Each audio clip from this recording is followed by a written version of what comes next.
것 같습니다. 여러분들, 불만족이라는 것이 어떻게 표현이 되느냐에 따라 하나님 앞에 우리가 간구하며 엎드려지는 또 좋은 계기가 될 수도 있지만, 조심해야 될 한 가지 태도가 된다는 것은 여러분들이 금방 짐작해 볼 수 있을 것입니다. 오늘은 이 이스라엘 백성이 하나님이 정말 강력하게 나타나고 있잖아요. 이 백성들을 향해서 그때 어떻게 반응하였는지 같이 살펴보면서 그 시험 가운데 우리도 놓여 있다는 것을 생각해 보았으면 좋겠습니다. 자, 그래서 오늘은 다른 때와 다르게 출애굽기 굉장히 짧은 부분을 나눕니다. 조금 한 이야기를 집중해서 보면서 한번 살펴보려고 합니다. 자, 첫 번째로는, 여러분은 믿습니까? 무엇을 믿을까요? 넘어갑니다. 네, 하나님의 공급을 받을 자격이 있다고 믿습니까?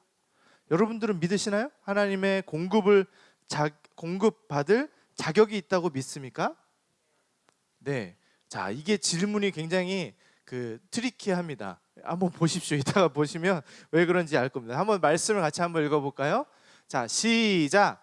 이스라엘 자손의 온 회중이 여호와의 명령대로 신 광야에서 떠나 그 노정도로 행하여 르비딤의 장막을 쳤으나 백성이 마실 물이 없는지라. 백성이 모세와 다투어 이르되 우리에게 물을 주어 마시게 하라. 모세가 그들에게 이르되 너희가 어찌하여 나와 다투느냐? 너희가 어찌하여 여호와를 시험하느냐? 자, 르비딤이라는 곳에 도착을 했어요. 여기의 이름은 휴식처라는 뜻입니다.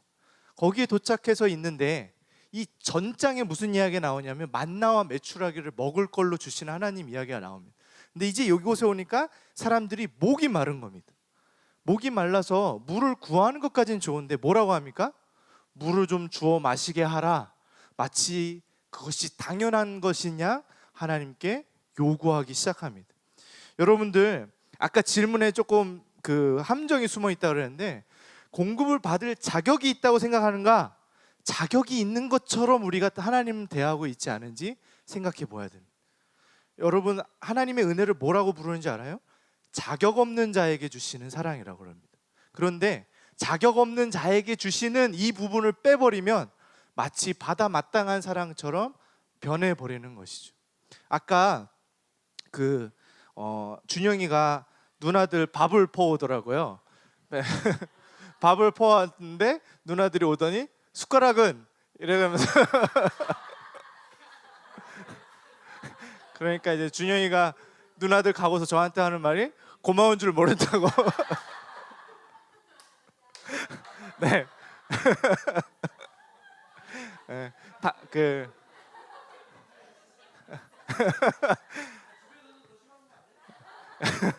네, 근데 그렇게 일방적이지 않습니다. 제가 준영이를 아니까 그렇게 일방적일 수는 없고요. 네. 그런데 사람과 사람의 관계도 그런데, 우리가 하나님께 마치 요구할 때 하나님 나한테 안 주시는 것은 마치 부당한 것처럼 하나님께 덤빌 때가 너무나 많습니다. 왜 나한테 이거 안 주세요? 라면서 마치 싸움을 걸듯이 나아갈 때가 있는 것입니다. 그래서 여기 그렇게 써 있죠. 특권의식으로 사는 대신 하나님을 믿는 법을 배워야 합니다 라고 되어 있습니다. 여러분들, 우리가 하나님의 자녀가 되어서 하나님의 사랑을 받는 것을 마치 우리가 특권을 가진 것처럼, 우리가 특별한 사람이라고 생각하는 것처럼 대해서는 안 된다는 것입니다. 그리고 그것이 조금 더 넘어가면 하나님을 시험하는 죄를 짓게 됩니다. 자, 한번 여기 시험이라고 써 있는 거 형제들 같이 읽어볼까요? 시작. 하나님은 백성의 마음을 알아보기 위해 그들을 시험하셨다. 그러나 입장을 바꾸어 만약 사람이 하나님의 성품을 증명해달라고 요구한다면 그것은 죄가 된다. 그것은 주님의 거룩한 성품과 자기 백성을 향한 선하심을 의심한다는 뜻이기 때문이다. 이해가 되시죠? 여러분들, 남녀 사이에 남자들이 제일 듣기 싫어하는 이야기 중에 하나가 뭔지 아닙니까? 너 사랑을 증명해봐. 나 사랑해? 이러면서 이제 남자들을 괴롭히는 일들이, 제 아내는 그런 일이 없어서 저는 경험하지 않았지만 이제 제가 좀 그럽니다. 네. 그런데 그런 거 있잖아요. 하나님께 나아가서 하나님의 사랑을 막 그 확인하고 의심함으로 다가갈 때 하나님이 마치 부족한 분이신 것처럼, 하나님보다 내 생각이 맞는 것처럼 하나님을 시험하려 들 때가 있습니다. 그것을 하나님은 기뻐하지 않으십니다. 하나님과 나와의 관계는 하나님이 창조주시고 하나님이 구원자시고 나는 피조물이고 나는 구원받는 존재인 것입니다. 여러분들 그렇다고 오해하지 않았으면 좋겠습니다. 목말라 죽겠는 이 이스라엘 백성이 광야에서 그냥 목말라서 그냥 죽어버리라는 것이 아닙니다. 그렇죠? 하나님께 구하는 기도가 나쁘다고 성경이 그러나요? 그런 문제가 아닙니다. 그러나 하나님께 구하는 태도에 대해서는 우리가 생각해 보아야 되겠죠. 하나님, 정말 제가 자격 없는 자지만 저에게 마실 것을 좀 주십시오라고 구할 수 있는 거와 나에게 물을 주어 마시게 하라, 자기가 무슨 왕입니까? 하나님 앞에. 그러한 태도로 우리가 기도할 때 우리의 태도를 돌아보아야 할 것입니다. 조금 더 넘어가면 하나님을 시험하는 죄는 원망으로 이어지게 됩니다. 자, 이번엔 자매들이 다음 문장 한번 같이 읽어볼까요? 시작. 원망은 생각보다 훨씬 심각한 죄입니다. 바울은 모든 일을 원망과 시비가 없이 하라고 말했습니다. 바울은 어두운 세상에서 빛으로 살 수 있는 방법 중 하나가 바로 원망하지 않는 것이라고 말합니다. 원망하지 말라라는 것이 성경의 중요한 원리라고 하는데, 다음 문장에 이렇게 써 있습니다. 잘못된 태도와 행동이 보이는 것은 어려운 환경 때문입니까? 우리가 어려울 때 하나님께 원망하죠. 나 어려워서 원망하는 거야 라고 얘기하는데, 그 다음에 뭐라고 합니까? 그래서 그런 것인지 아니면 어려운 환경으로 원래 내가 가지고 있던, 하나님을 향해 가지고 있던 잘못된 태도와 생각들이 행동으로 나타나고 있는 것인가 돌아보라는 것입니다. 이해가 되시나요? 마지막 질문이 이해가 되셨어요? 내가 하나님을 향해 가지고 있는 교만했던 나의 모습들, 자격이 있다고 생각하는 교만, 하나님을 시험하는 죄, 원망의 그 태도가 내 안에 있었는데 어려움이 다가오자 그것이 막 폭풍우처럼 쏟아져 나오기 시작한다는 것이죠. 그것은 어려움 때문이 아닙니다. 내가 가지고 있던 나의 죄성이 그 어려움으로 드러나게 됐다는 것이죠. 이해가 되시죠? 넘어가 보겠습니다. 자, 광야의 시험 첫 번째는 마치 내가 하나님께 공급을 받을 자격이 있다고 믿는 것, 그렇게 행동하는 교만에 드러내게 되신다는 것입니다. 두 번째로는 하나님은 우리가 광야에서 확인하게 되는 것 중에 하나는 무엇일까요? 하나님의 무엇을 믿습니까? 선하심을 믿습니까? 라는 것입니다. 참고로 답을 드리자면 처음 것만 아니오가 되어야 되고 두 번째, 세 번째는 내가 되어야 됩니다. 아멘이 되어야 됩니다. 자, 하나님의 선하심, 너무 당연한 것이죠. 너무 당연한 것이지만 생각보다 쉽지 않습니다. 한번 같이 읽어볼까요? 박스 안에 같이 읽어볼까요? 시작. 하나님의 선하심이란 하나님이 선함의 최종적인 표준이 되시며 하나님이 존재하시며 행하시는 모든 것들은 다 인정받으실 만한 가치가 있음을 의미한다. 하나님 한 분 외에는 선한 이가 없느니라. 하나님께서는 모든 선함의 근원이시며 그 정의가 되심으로 하나님이 바로 우리가 추구해야 할 궁극적인 선이심을 우리는 깨달아야 한다. 하나님의 속성 중에 가장 눈에 띄는 것 중에 하나가 바로 이 선하심이 되어야 합니다. 여러분, 저희가 창세기 잠깐 GP 나눴을 때 박 목사님이 그 얘기하셨던 거 기억나시나요? 창조의 이야기의 핵심은 그 창조하신 하나님께서 기준이 되신다는 것을 보여준다는 것입니다. 따라오고 계시나요? 우리 삶의 기준은 바로 하나님이라는 거예요. 그 기준이 선함과 악함을 그러니까 구별하는 것이 되어야 됩니다. 도덕적인 세상적인 기준에서 옳고 그름을 넘어서서 하나님이 기준이 되어서 이것이 옳은가 그른가가 판단이 되어야 된다는 것입니다. 하나님이 하시는 일들은 인정받아 마땅한 일이라고 오늘 이야기하고 있죠. 여러분들이 이 세상을 부르는 말 중에 포스트 모던이라고 들어보셨죠? 네, 포스트 모던에서 이야기하는 여러 가지 이야기 중에 하나는 절대적인 선은 없다라는 것입니다. 이해가 되시죠? 요새 세상 흐름이 좀 그렇지 않나요? 여러분들 영화를 보거나 드라마를 봐도 이러한 이야기들이 계속해서 나옵니다. 절대적인 선이 어디 있어? 다 상대적인 거지. 그냥 그렇게 이야기하는데 여러분들 정말 그렇게 생각되시나요? 연쇄살인마는 절대적으로 악한 것이 아닙니까? 네. 네. 네. 굉장히 단호한 얼굴로 네, 악하다고 하셨습니다. 그렇죠? 그 앞에서 그걸 당한 사람이라면 아마 그렇게 간단하게 이야기할 수는 없을 겁니다. 악하고 그런 게 어딨어? 그냥 어쩔 수 없어 그랬겠지라고 쉽게 말할 수 없을 겁니다. 근데 그 기준이 어디서 나타나는가? 하나님이 기준이라는 겁니다. 하나님이 우리 안에 양심으로 남아 있어서 옳고 그름이 드러나는 것이죠. 우리 안에 양심은 하나님이 살아계시다는 또 다른 증거입니다. 정말 하나님 살아계시지? 하나님이 기준이 되시니까 이런 일들이 악하다라고 느껴지지? 라고 되어지는 것이죠. 하나님의 선하심이 기준인데 이것을 의심하는 일이 광야에서 일어납니다. 여러분들 삶이 어려울 때 드는 시험 중에 하나가 바로 이겁니다. 하나님 선하시지 않은 것 같아 라고 이야기가 나오기 시작합니다. 한번 볼까요? 그 의심을 품는 이스라엘의 모습 3절 4절 같이 읽겠습니다. 시작. 거기서 백성이 목이 말라 물을 찾음에 그들이 모세에게 대하여 원망하여 이르되 당신이 어찌하여 우리를 애굽에서 인도해 내어서 우리와 우리 자녀와 우리 가축이 목말라 죽게 하느냐. 모세가 여호와께 부르짖어 이르되 내가 이 백성에게 어떻게 하리이까. 그들이 조금 있으면 내게 돌을 던지겠나이다. 이 사람들이 목마른 게 막 너무 힘들어서 그랬는지 분노하며 나오면서 모세를 막 돌로 쳐 죽이려고까지 하고 있는 상황에서 이 사람들이 이야기하는 것은 하나님께서 우리를 여기서 죽게 하려고 구원하신 거 아니냐, 여기서 목말라 죽게 하려고 출애굽시킨 것이 아니냐라며 하나님의 선한 의도를 의심하기 시작했다는 것입니다. 여러분들 예수 믿으면 고난받죠? 예수 믿어서 고난받는 인생을 살아갈 때 하나님이 나한테 이렇게 하신 것이 나를 괴롭히고 나를 향해 악을 행하시려고 하는 것이구나 라고 의심하기 시작할 수 있다는 것입니다. 그때 오늘 이 말씀 기억해야 됩니다. 우리 여러분 그런 경험들 있으신가요? 그 좋으신 하나님이라는 찬양, 이거는 간단한 찬양이 아닙니다. 믿음의 고백입니다.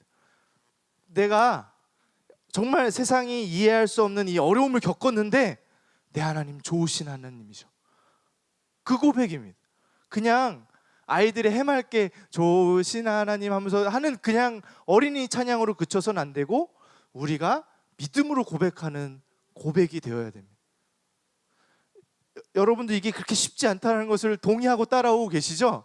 마치 저만 어려운 것처럼 그렇게 넌 어렵겠지 뭐 이런 얼굴로 보고 계시면 그러면 안 됩니다. 표정 관리를 하시랍니다. 네, 어렵지만 분명히 내가 이 상황에 사람들은 와서 너의 하나님이 어디 계셔 증명해봐라고 나를 휘두르려고 할지라도 나는 좋으신 하나님을 노래할 수 있어야 됩니다. 그것이 광야 가운데 하나님이 우리 가운데 확인하고자 하는 내용입니다. 자, 불만족에 대해서 한번 볼까요? 아까 우리가 처음 시작하면서 불만족에 대해 얘기했죠? 한번 자매들 같이 박스 한번 읽어볼까요? 시작.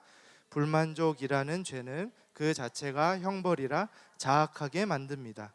영혼을 슬프게 만들고 몸을 아프게 하고 모든 즐거움을 앗아갑니다. 또한 심령이 무거워지고 뼈가 썩습니다. 죄가 죄를 낳습니다. 죄를 짓는 것은 상황이 아니라 마음에서 비롯되기 때문입니다. 알다시피 사도 바울은 감옥에서도 기뻐했지만 아합은 궁궐에서도 불평했습니다. 불만족에 대해서 이렇게 이야기했는데 불만족은 하나님 아버지 앞에 우리가 점검해야 될 내용이 됩니다. 우리는 그 어디나 하늘나라라고 노래 부르는 사람들이라면 나의 어떠한 어려움의 처지에서도 하나님의 선하심을 의심해서는 안 될 것입니다. 그러나 질문이 있습니다. 밑에 써 있죠. 여러분들 불만족은 다 나쁜 것이라고 생각하시는지 옆에 분들, 뒤에 분들, 앞에 분들하고 잠깐 나누도록 하겠습니다. 진짜 불만족은, 그러니까 성경적인 불만족은 작은 것에 만족하려고 할 때 나타나는 것이라고 생각합니다. 이해가 되셨나요? 이해가 안 되셨어요? 영래 형님 죄송합니다. 드론으로 나의 만족을 채우려고 하는 것이 하나님으로부터 만족을 채우려고 하는 그 마음을 밀어낼 때 우리는 거기에 불만족을 표현하면 좋은 것을 놓쳐버릴 수 있다는 것입니다. 이해가 되시나요? 저도 마찬가지. 제가 좋아하는 예능 프로로 저의 만족을 채우려고 하고 그게 안 채워지는 거에 불만족을 하는 것은 내가 하나님으로부터 체험받아야 할 그 만족에 대해서 놓아버리는 것이나 마찬가지라는 것이죠. 여러분들 그렇잖아요. 아이들 키우다 보면 비싼 데 먹으러 가기로 약속이 된 날 아이가 집에서 과자 쪼가리 먹고 있으면은 혼내지 않나요? 야, 너 가서 좋은 거 먹어. 그런 마음 들지 않나요? 아, 그래요? 네. 네. 죄송합니다. 사람마다 다를 수 있죠. 그죠? 근데 제가 하려는 말 이해가 되시나요? 작은 것에 만족하려는 마음이 잘못된 불만족으로 나타난다는 것입니다. 그리고 한 가지 더, 하나님의 선하심을 의심하는 불만족은 죄된 불만족입니다. 하나님의 선하심을 의심하는 불만족이 바로 죄된 불만족이라는 것입니다. 여러분들 이왕 불만족하실 거라면 하나님이 나를 채워주시고 내가 그리스도 안에서 그 성품 안에서 자라나는 것들에 더 원하는 마음들이 있으셨으면 좋겠습니다. 우리 교회에 그런 일들이 좀 일어났으면 좋겠어요. 여러 가지 많은 것들을 함께 하자, 또 개선해 나가자라는 이야기들을 할 수 있지만 우리 교회가 주님 안에서 성장하기 위해서 우리 이런 것들이 좀 더 필요한 것 같습니다. 그러한 마음들이 좀 나누어졌으면 좋겠어요. 왜 내 삶은 이 모양이 이 꼴이야라는 것들로 그 불평으로만 채워지는 교회가 되면 서로 나누다 보면 지쳐버립니다. 그렇지 않아요? 무슨 해결책이 있어요? 솔직히 이 아이들은 아직은 키우려면 몇 년이 걸릴 것이고 내 직장 생활은 나아질 게 당장은 별로 없어 보이는데 그 불평으로만 가득 차서는 우리가 나아질 것이 무엇이 얼마나 있겠습니까? 그리스도인에게 하나님의 임재는 최고의 선이다. 그렇기 때문에 우리가 구할 것은 하나님의 임재 아니겠습니까? 자, 광야에서는 이것조차 시험을 받습니다. 자, 하나님의 임재를 믿습니까? 이것이 정말 우리가 광야에서 경험하게 되는 일입니다. 하나님이 나와 함께 하시느냐를 믿을 수 있냐는 것입니다. 내 삶에서 내 삶이 막 요동을 치고 막 그 쓰나미를 만난 것 같은 그때에 하나님 나와 함께 하시다는 것을 믿을 수 있냐는 것입니다. 자, 여기 한번 제가 읽어보겠습니다. 하나님께서는 놀라운 인내하심과 관용하심으로 그들에게 물을 주십니다. 단지 샘물을 찾게 하시는 것으로 그치는 것이 아니라 놀라운 이적을 보여주심으로 그분의 긍휼과 더불어서 그분의 능력도 나타나고 계십니다. 무슨 일이 일어나는지 아시죠? 이 사건에서. 자, 성경 같이 읽겠습니다. 5절 7절입니다. 시작. 여호와께서 모세에게 이르시되 백성 앞을 지나서 이스라엘 장로들을 데리고 나일강을 치던 내 지팡이를 손에 잡고 가라. 내가 호렙산에 있는 그 반석 위 거기서 내 앞에 서리니 너는 그 반석을 치라. 그것에서 물이 나오리니 백성이 마시리라. 모세가 이스라엘 장로들의 목전에서 그대로 행하니라. 그가 그곳 이름을 마사 또는 무리바라 불렀으니 이는 이스라엘 자손이 다툼 또는 그들이 여호와를 시험하여 이르기를 여호와께서 우리 중에 계신가 안 계신가 하였음이더라. 하나님이 기적을 베풀어서 모세로 하여금 물을 주게 하는데 바위를 쳐서 물이 나옵니다. 그리고 그곳의 이름이 바뀌는데 뭘로 바뀝니까? 두 가지 이름이 나오죠. 마사, 무리바. 마사의 뜻은 시험함, 시험했다는 겁니다. 하나님을 시험한 것이죠, 이 사람들이. 그렇죠? 하나님을 감히 시험했다는 것입니다. 두 번째, 무리바. 뭘까요? 다투었다라는 것입니다. 하나님과 다투었다는 것입니다. 하나님과 다투어서 하나님을 이겨 먹으려고 하고 있습니다. 그 이유가 무엇일까요? 하나님을 시험하고 다투는 이유는 하나님이 여기 써 있죠. 하나님이 나와 함께 계신지 안 계신지 잘 모르겠다라는 하나님의 임재를 의심하는 것이기 때문입니다. 여러분들 출애굽기는 하나님의 임재가 주제와도 같습니다.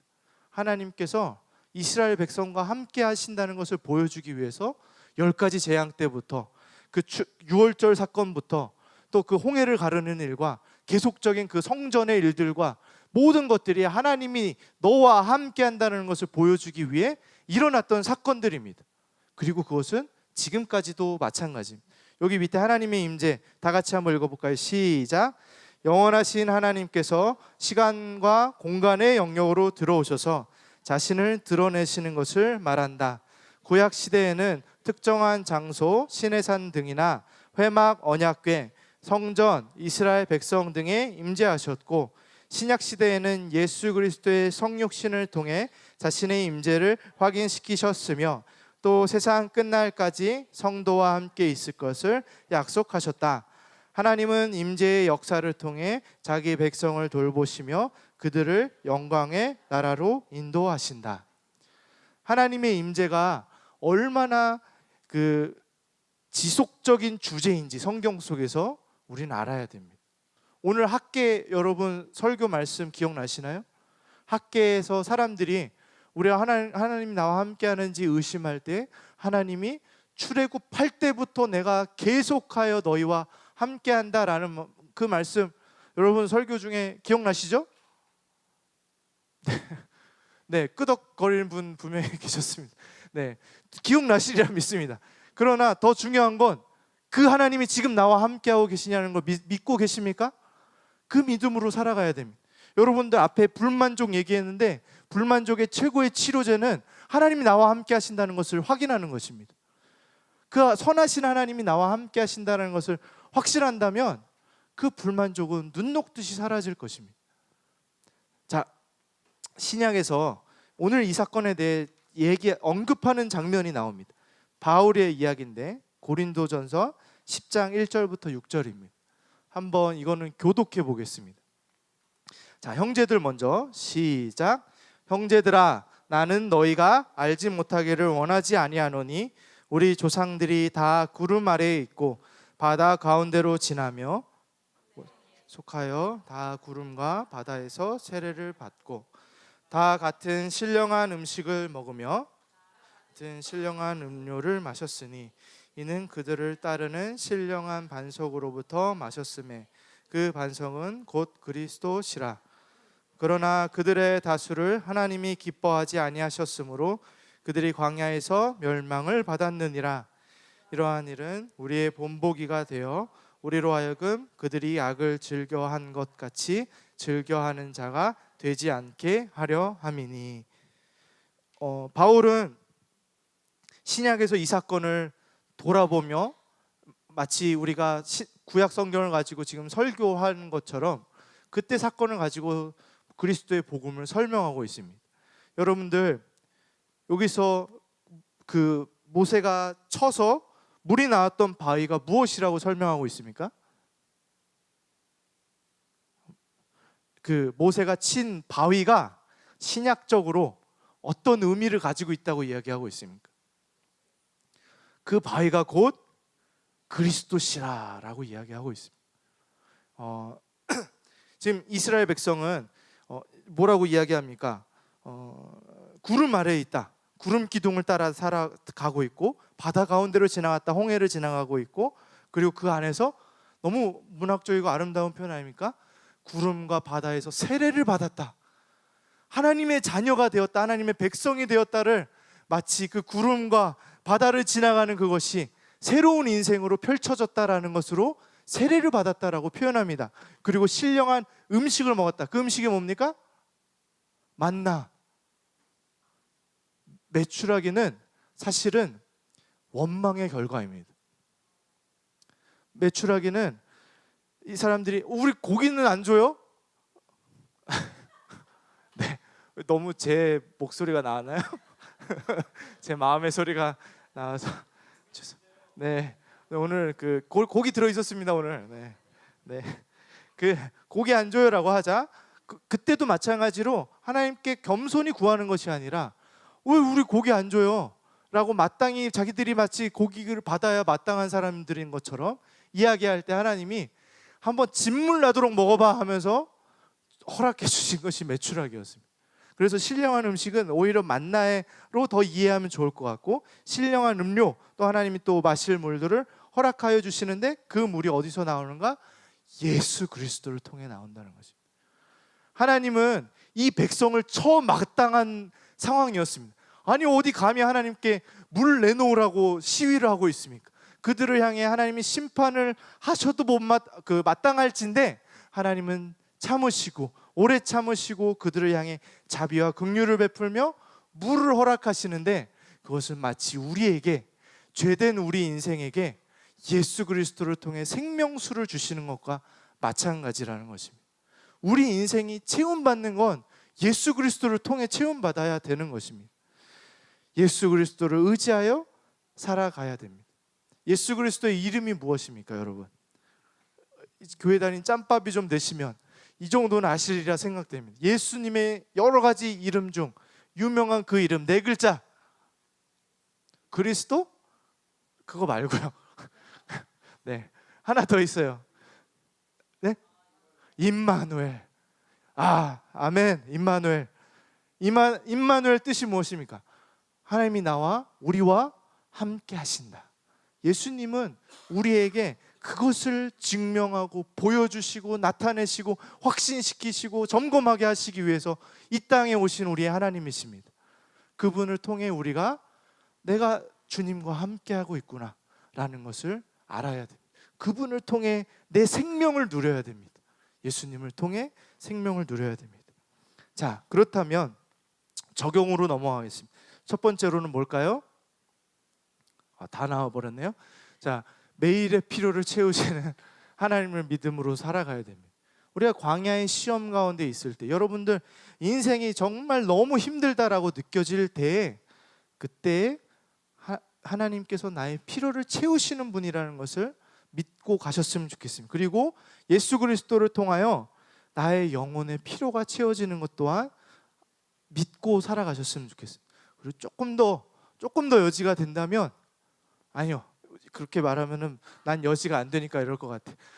우리는 무조건 그 생명수를 먼저 누린 사람으로서 그 생명수를 나누면서 살아가야 됩니다.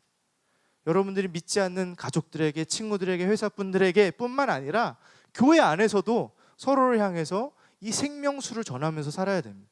여러분들 서로 만나서 너 이거 하면은 대박이야 라고 하는 것을 말하는 것도 너무 고맙고 좋은 일이지만, 넘어서서 예수 그리스도로 체험받기를 위하여 이 은혜의 말들이 우리 교회에 많이 나눠졌으면 좋겠습니다.